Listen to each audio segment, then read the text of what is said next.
Makeup ഇത്തിരി ഓവറായി അല്ലേ? ഇപ്പൊ തന്റെ മുഖം കണ്ടാൽ ഒരു ടഫ് ഫിസിക്കൽ എൻകൗണ്ടർ കഴിഞ്ഞ ലക്ഷണമേ ഇല്ല അല്ലേ? സി മിസ്റ്റർ ചക്രപാണി, ദാ ഈ വീഡിയോ ക്യാമറയും തന്റെ കെട്ടിയൊരുങ്ങലും ഒക്കെ just for our association sake. പ്രതിയെ തല്ലാൻ പാടില്ല, സോ ഞാൻ തന്നെ തല്ലിയിട്ടേ ഇല്ല. Okay Gregory?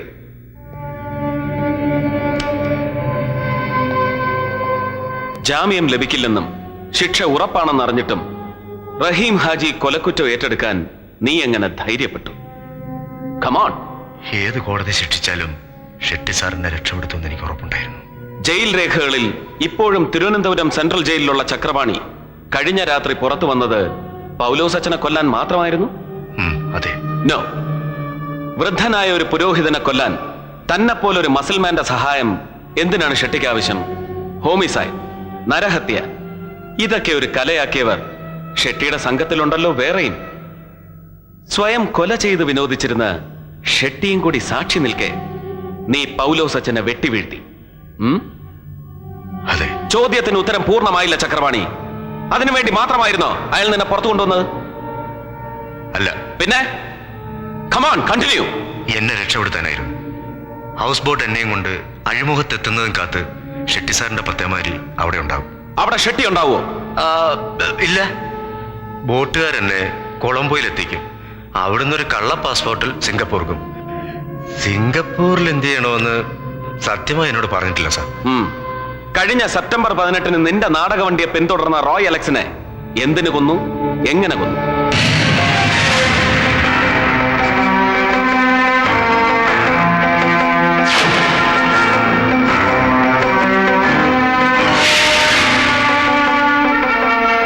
റോയ് റഹീം ഹാജിയുടെ ആളാണെന്ന് ബഷീർ പറഞ്ഞ് ഷെട്ടി അറിഞ്ഞിരിക്കും അല്ലെ? അതെ. മലയാളം വൃത്തിയായി വായിക്കാൻ പോലും അറിയാത്ത ചക്രപാണി എന്ന പഴയ കട്ടൻ വലിക്കാരനെ അക്കാഡമി അവാർഡ് ജേതാവായ നാടക സംവിധായകനാക്കി ഷെട്ടി മാറ്റിയത് വിദേശ നാണ്യം ശേഖരിക്കാനുള്ള മറയായിട്ടായിരിക്കും അല്ലെ? ധാരാളം എക്സ്പോർട്ട് ബിസിനസ് ഉള്ള നരേന്ദ്ര ഷെട്ടിക്ക് വിദേശ നാണ്യത്തിന് യാതൊരു ക്ഷാമവും ഉണ്ടാവില്ലെന്നറിയാം. എന്നിട്ടും ബാങ്ക് റേറ്റിലും വളരെ ഉയർന്ന തുക കൊടുത്ത് ഡോളറുകൾ വാങ്ങിക്കൂട്ടി പുറത്തേക്ക് കടത്തിയിരുന്നത് ആരാണ്? ഞാനാണ്. എങ്ങനെ? പത്തേമാരി വഴി. എവിടെ? കൊളംബോയിലേക്ക്. അവിടെ ആരെയാണ് പണം ഏൽപ്പിക്കുന്നത്? ഷെട്ടി സാറിന്റെ ഒരു ഏജന്റിൽ. ഷെട്ടിയുടെ എക്സ്പോർട്ട് ബിസിനസ് ഒക്കെ ആഫ്രിക്കയിലാണല്ലോ. എനിക്കറിയില്ല സാർ.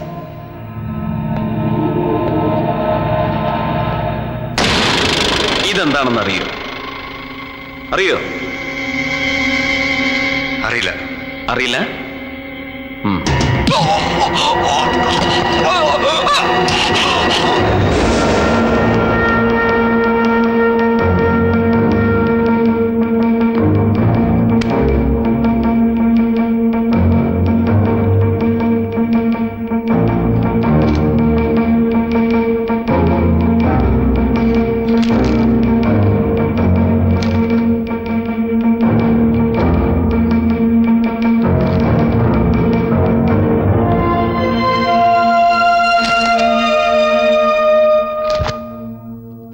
ഷോക്കിംഗ് എവിഡൻസ് ഉള്ള എഫ്ഐആർ ഇന്ത്യയിൽ ഒരു പോലീസ് സൂപ്രണ്ടും ഒരു മുഖ്യമന്ത്രിക്കും ഇതുവരെ സമർപ്പിച്ചിട്ടുണ്ടാവില്ല.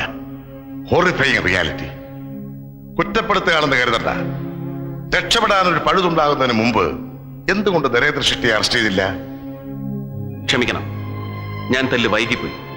പക്ഷേ അറസ്റ്റ് ചെയ്താലും നമുക്ക് അയാളെ എന്ത് ചെയ്യാൻ കഴിയും സാർ? ഒന്നും ചെയ്യാൻ കഴിയില്ല. നാളെ കോടതിയുടെ മുമ്പിൽ ഇവ ഓരോന്നും കടങ്കഥകളാൽ ആക്കി തീർക്കും. രാജ്യത്ത് കിട്ടാവുന്നതിൽ വെച്ച് ഏറ്റവും വില കൂടിയ ക്രിമിനൽ ലോയേഴ്സ് ഷെട്ടിക്ക് വേണ്ടി കളത്തിലിറങ്ങും. ഉത്തമ ബോധ്യത്തോടെ ഞാൻ എഴുതിയ ഈ പൂർണ്ണ സത്യങ്ങളെ അർദ്ധസത്യങ്ങളും അസത്യങ്ങളുമാക്കി മാറ്റിമറിക്കാൻ കഴിവുള്ള വക്കീലിന് നിമിഷങ്ങൾ മതി. ശിവറാമിന്റെ മൊഴിയും കസ്റ്റഡിയിലുള്ള ചക്രപാണിയും ബഷീറും അയാൾക്കെതിരായുള്ള തെളിവുകളല്ലേ? പട്ടാള കോടതി കോർട്ട് മാർഷൽ കഴിച്ച് രാജ്യദ്രോഹത്തിന് വധശിക്ഷയ്ക്ക് വിധിച്ചിരിക്കുന്ന ശിവറാമിന്റെ മൊഴികൾക്ക് സിവിൽ കോടതിയിൽ എന്ത് വിലയാണ് ഉണ്ടാവുക സാർ? ഷൂട്ട് അറ്റ് സൈറ്റ് എന്ന മിലിറ്ററി ലേബലും പേര് നിൽക്കുന്ന അവനെ ഇത്ര നാൾ ഒളിപ്പിച്ചു വെച്ചതിന് ഞാൻ കുറ്റവാളിയാകും. എനിക്ക് കൂട്ടുന്നതിന് അങ്ങ് രാജ്യദ്രോഹിയാവും, രാജിവെക്കേണ്ടി വരും. പിന്നെ എന്താ ഇനി ചെയ്യുക? പിന്നെ കസ്റ്റഡിയിലുള്ള ചക്രപാണിയും ബഷീറും കോടതിയിൽ മൊഴി മാറ്റി പറയില്ലെന്ന് എന്താണ് സാർ ഉറപ്പ്? ഒരു ലേത്ത് ഫാക്ടറിയിൽ നിന്ന് കണ്ടെടുത്ത ഈ മെറ്റാലിക് പീസ് AK-47 സ്പെയർ പാർട്ടാണെന്ന് സംശയരഹിതമായി നമുക്കെങ്ങനെ കോടതിയിൽ തെളിയിക്കാൻ കഴിയും? കാരണം പിടിച്ചെടുത്ത പാർട്സ് ഗവൺമെന്റ് അംഗീകൃത എക്സ്പോർട്ട് ലൈസൻസോടെ സെൻട്രൽ ആഫ്രിക്കൻ രാജ്യങ്ങളിലേക്ക് കയറ്റി അയക്കപ്പെടുന്നവയാണ്. അവിടെ ആവാം തോക്കുകൾ അസംബിൾ ചെയ്യുന്നു. ഞങ്ങൾ പിടിച്ചെടുത്ത ഈ ചെറിയ കഷ്ണങ്ങൾ ഒഴികെ ബാക്കിയുള്ള സ്പെയർ പാർട്ടുകളൊക്കെ ഇന്ത്യയിൽ തന്നെയാണോ നിർമ്മിക്കപ്പെടുന്നത്, അതോ മറ്റേതെങ്കിലും രാജ്യത്താണോ? ഷെട്ടിയും ബ്രിഗേഡിയർ ബർവയും മാത്രമാണോ ഇതിന്റെ പിന്നിൽ പ്രവർത്തിക്കുന്നത്? സെൻട്രൽ ആഫ്രിക്കയിൽ നിർമ്മിക്കപ്പെടുന്ന പ്രവർത്തനക്ഷമമല്ലാത്ത ആ ഡ്യൂപ്ലിക്കേറ്റ് മെഷീൻ ഗണ്ണുകളാണോ 100 കോടി ഭാരതീയരുടെ സംരക്ഷണം ഏറ്റെടുത്തിരിക്കുന്ന പാവപ്പെട്ട ഇന്ത്യൻ ജവാന്റെ കയ്യിൽ മടങ്ങിയെത്തുന്നത്? രാജ്യരക്ഷാ നിയമവുമായി ബന്ധപ്പെട്ട ഈ കേസ് അന്വേഷിക്കാൻ ഒരു സാധാരണ ജില്ലാ പോലീസ് സൂപ്രണ്ടായ എനിക്ക് അധികാരമില്ല. കേസിന്റെ ഫുൾ ഡീറ്റെയിൽസും പ്രതികളെയും സെൻട്രൽ ഗവൺമെന്റിന് ഹാൻഡ് ഓവർ ചെയ്യാൻ. എന്തിന്? കൊള്ളാവുന്ന ഒരൊറ്റ കേസെങ്കിലും തെളിയിച്ചിട്ടുണ്ടോ അവരിതുവരെ? കിഴക്കോട്ടേക്ക് വെടിവെച്ചാൽ പടിഞ്ഞാറോട്ട് പോകുന്ന പീരങ്കി കേസ് എന്തായി? അതൊക്കെ എന്തോ ആവട്ടെ, നമ്മൾ മലയാളികളാണോ? രാജ്യത്തെ ഒറ്റക്കൊടുക്കുന്ന ഒരിടപാടിനും നമുക്ക് കൂട്ടു നിൽക്കാനാവൂല. അവിടെ ഭരണകക്ഷിയില്ല, പ്രതിപക്ഷവുമില്ല, അതിനാരും സമ്മതിക്കുകയില്ല. തന്നെ പോലെ ആത്മാർത്ഥതയും വിശ്വസ്തതയുമുള്ള ഒരു ഓഫീസർക്ക് മാത്രമേ ഈ കേസ് തെളിയിക്കാൻ കഴിയൂ. എന്ത് നിയമ തടസ്സമുണ്ടായാലും നീ തന്നെ ഈ കേസ് അന്വേഷിക്കണം. സർ, ഇതിൽ ആത്മാർത്ഥതയുടെയും വിശ്വാസത്തിന്റെയും എലമെന്റ്സ് ഇല്ല. ഒരു ഇന്ത്യൻ പൗരൻ എന്ന നിലയിൽ ഈ കുറ്റവാളികളെ പിടികൂടി രാജ്യത്തിന് സമർപ്പിക്കാനുള്ള കടമ എനിക്കുണ്ട്. പക്ഷേ ഒരു പോലീസുകാരനായ എന്റെയും വെറും ഒരു സ്റ്റേറ്റിന്റെ മുഖ്യമന്ത്രിയായ സാറിന്റെയും അധികാരങ്ങൾക്ക് പരിധികളുണ്ട്. അത് നമ്മൾ ലംഘിച്ചു. ഞാൻ എന്തായാലും ചെയ്യേണ്ടത്? An immediate and ultimate official action. Contact the Honorable President of India.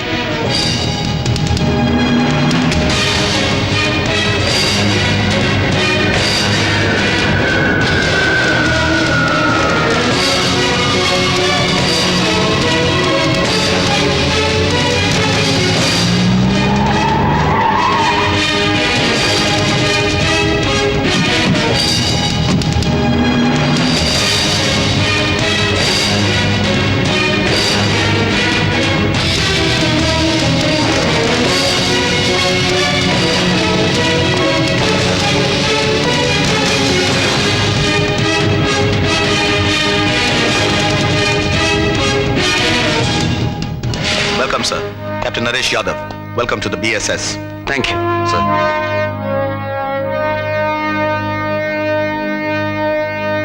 Yes, please come.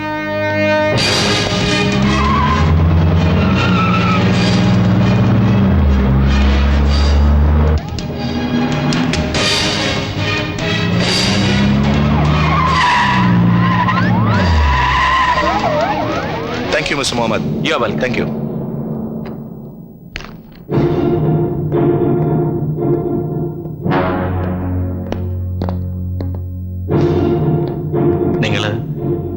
ഇന്ന് തന്നെ മടങ്ങാണല്ലേ? ഇല്ല, മടക്കം നിന്നെ കൂടാതില്ല. we'll wait. നമ്മൾ ഒരുമിച്ച് തന്നെ മടങ്ങും. ഓക്കെ? साहब, टाइम हो गया, चलिए.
गिरिधर बरुआ.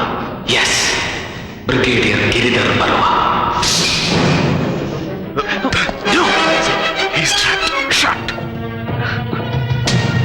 നമുക്കൊന്നും ചെയ്യാൻ കഴിയില്ല.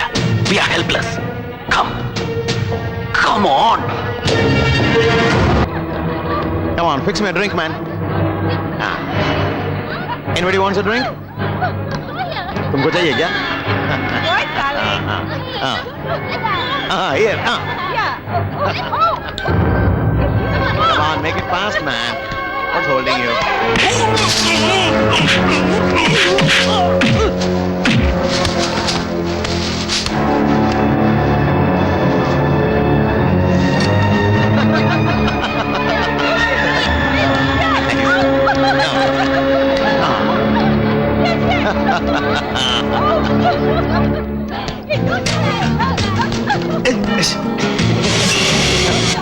Come on, girl.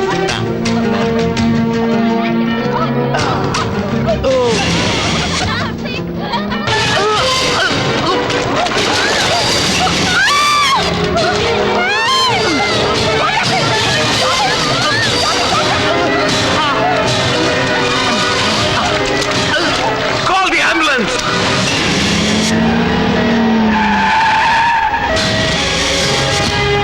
चलो चलो जल्दी.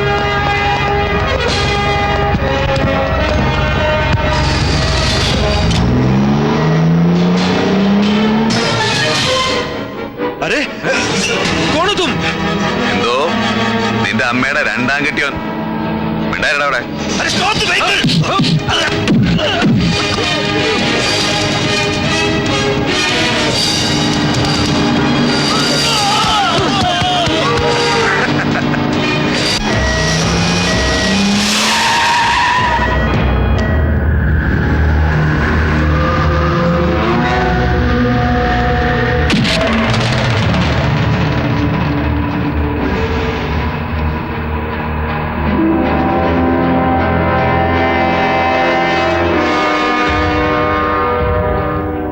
ചത്തിട്ടില്ല നീ. വെറും 10 മിനിറ്റ് മയക്കം. അതിനപ്പുറം വീര്യം മറ്റവനില്ല. ഭയപ്പെടണ്ട. ഇവിടെ നീ സുരക്ഷിതനാണ്. ആയുധമേന്തിയ കരിമ്പൂച്ചകളുടെയും വെളുമ്പൂച്ചകളുടെയും ഒന്നും അകമ്പടി ഇല്ല നിനക്ക്.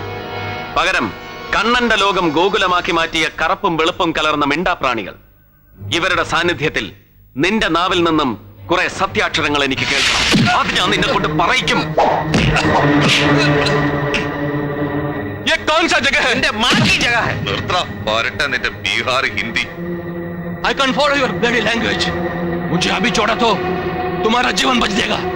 नहीं तो സാറേ ഈ നായിന്റെ മോനെ കൊണ്ട് ഞാൻ പറയിക്കാം മലയാളം. വേണ്ട.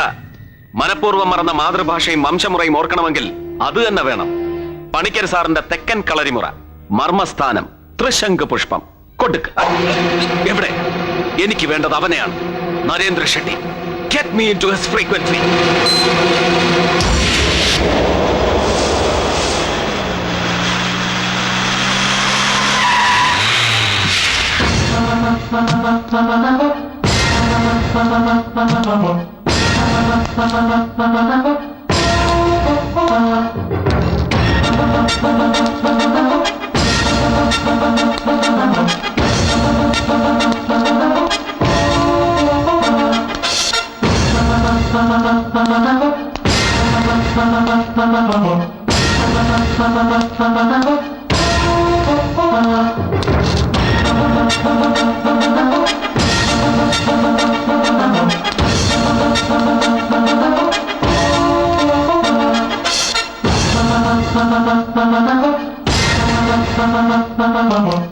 Hey, Barwaji. What happened to you, Barwaji?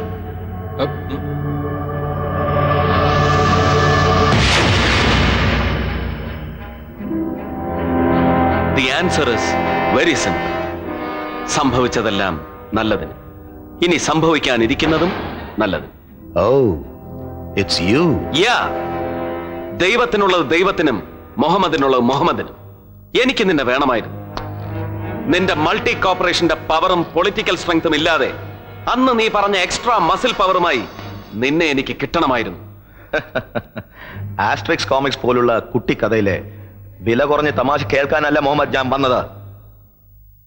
എങ്കിൽ നല്ല വില കൂടിയ കഥകൾ ഞാൻ നിനക്ക് പറഞ്ഞു തരാം. ഇവനെപ്പോലുള്ള സർവ്വ സൈന്യാധിപന്മാരെ ഉപയോഗിച്ച് കാശ്മീറും കലാപങ്ങളും ആയുധ വർഷങ്ങളും 101 ആവർത്തിച്ച് നീ കൊയ്തു കൂട്ടിയ ബില്യൺസിന്റെ കഥകൾ. യുദ്ധ ഫണ്ടിന്റെ കെട്ടഴിച്ചു വാങ്ങിയ AK-47 എന്ന ആയുധത്തിന് പകരം നീ ലോക്കൽ ലൈറ്റ് യന്ത്രങ്ങളിൽ ഉണ്ടാക്കിയെടുത്ത റിവേർബ് നോട്ട് ഫിക്സ് ചെയ്ത കളിത്തോക്കുകൾ മതേതരത്വവും മനുഷ്യത്വവുമുള്ള പാവം ഇന്ത്യൻ ജവാന്മാരുടെ കയ്യിൽ വെച്ചുകൊടുത്ത ചതിയുടെ കഥ. എന്നിട്ട് ആ ആയുധം ശത്രുവിന് മറിച്ചു വിൽക്കുന്ന നിന്റെ multipurpose business, kingdom of manipulation and fervour. Shetty കോർപ്പറേഷനിലെ ഷെട്ടി എന്ന ഇൻഹ്യൂമൻ ബീസ്റ്റിന്റെ ഹിസ്റ്ററി, ദ റിയൽ ഹിസ്റ്ററി. എന്താ നിഷേധിക്കാനാവുമോ നിനക്കതൊക്കെ? യെസ്, നീ പറഞ്ഞതൊക്കെ true stories. I am a beast, a civilised beast. അങ്ങനെ സംസ്കാരം ഉണ്ടായപ്പോ ലോകത്തിന്റെ എല്ലാ മുക്കിലും സൈന്യം സിവിലിയൻ ഭരണം പിടിച്ചടക്കുന്നത് കണ്ട് ഇവിടെയും അങ്ങനെ ഒന്ന് പരീക്ഷിക്കണമെന്ന് അറിയാതെ ആഗ്രഹിച്ചു പോയ ഒരു autocrat. I already told you that you are not a playmate for me. അതെ, you can't reach beyond my range. പിന്നെ ഈ ബറുവാജിയെ വെച്ച് എന്നെ ഇവിടെ വിളിച്ചു വരുത്തുമ്പോൾ നിന്റെ പ്ലേയിൽ നിനക്ക് ചെറിയൊരു പെശക് പറ്റി. വാക്കുകൾക്കിടയിലെ ബറുവാജിയുടെ താളം തെറ്റിയ നെഞ്ചെടുപ്പ് ഞാൻ കേട്ടു. അതുകൊണ്ട് ഒരു മുൻകരുതൽ. You see that? Oh God! Oh, wait! Don't panic. നീ കാണിക്കുന്ന ആവേശത്തിന് പകരം ഈ പാവം ഗുരുമൂർത്തിയുടെ ജീവൻ കൊടുക്കുന്ന കഷ്ടമാണ്. ഷെട്ടി, നമ്മുടെ ഫോഴ്സിന്റെ പവർ ഇവനെ കാണിച്ചു കൊടുക്ക്. Kill him. ആറാം കരോ ബറുവാജി, ആറാം കരോ. 5 bullets. ഇതുകൊണ്ട് you can never break my heart. Chakrapani,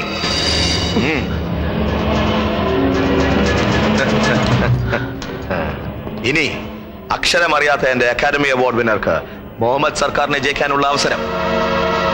Come on, take him.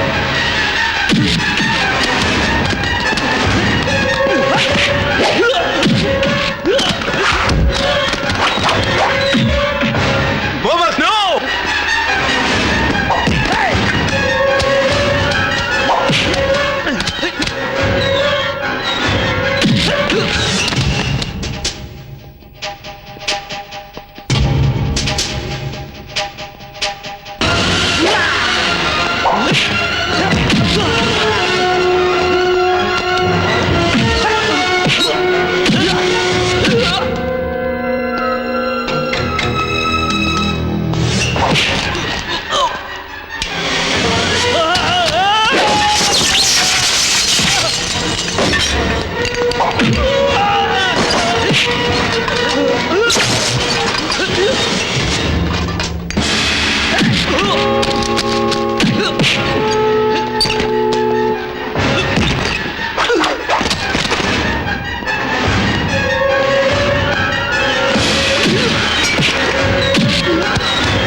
ഈ രാജ്യത്തിന് വേണ്ടി തുടിക്കുന്ന ഹൃദയമുള്ള ഒരു എക്സ്ട്രാ ഹാർട്ട് ബീറ്റ് കൂടുതലുള്ള മുഹമ്മദ് സർക്കാർ നിനക്കും ഇവനും വിധിക്കുന്ന ഫസ്റ്റ് ഇൻഫർമേഷൻ റിപ്പോർട്ടിന്റെ ഫൈനൽ ജഡ്ജ്മെന്റ്.